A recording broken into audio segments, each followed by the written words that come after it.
It's open day at Darwin's Government House. Visitors take in the tropical gardens and the scenery enjoyed by the Northern Territory's Commonwealth-appointed administrator. But for some Territorians, it's high time that they were set free to become Australia's seventh state.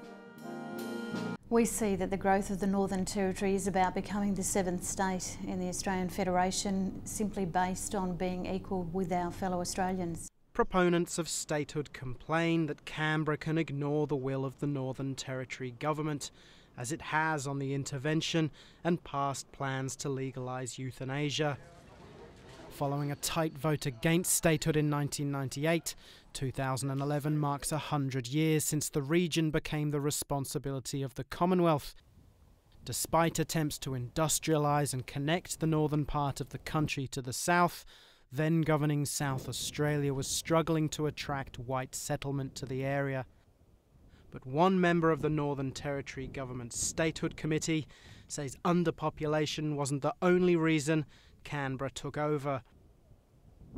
Two reasons: too many Aboriginals and too many Chinese.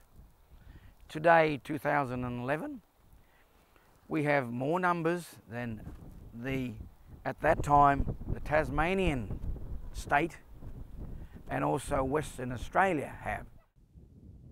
A century later, the opinion of Territorians counts for less when it comes to national referendums.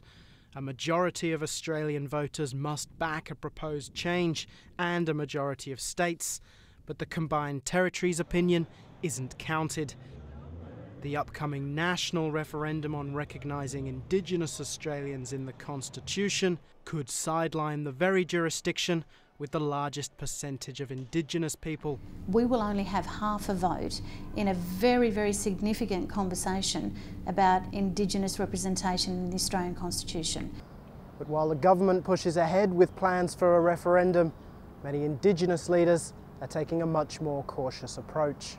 Look, the Central Land Council is much more concerned about the rights of Aboriginal people and the right to land and things of that nature, rather than everyone else's view about having a state. And it's the protection of cultural rights and rights to land through that process, rights to language and law, in order for Aboriginal people's identification. Citing lack of Indigenous consultation, the major land councils helped convince many Indigenous people to vote against statehood in 1998. Gathering in the towns of Kalkarinji and Batchelor, they listed demands from protecting the Federal Land Rights Act to supporting Indigenous law and language. Most people throughout all of Europe speak multi-languages. Why is it that the Northern Territory government and the Australian governments have never formally recognised the rights of Aboriginal people to their own languages? Aboriginal structures of government would need to be recognised? Well, those things certainly need to be looked at and formalised and have formal recognition. Others say that with the right constitution, the seeds of Indigenous progress could be sown. It has a lot of indicators that will help Indigenous people. If we do have that, I hope we do have two tiers of Parliament, a Senate and a House of Representatives, and equality in the numbers of non-Indigenous people.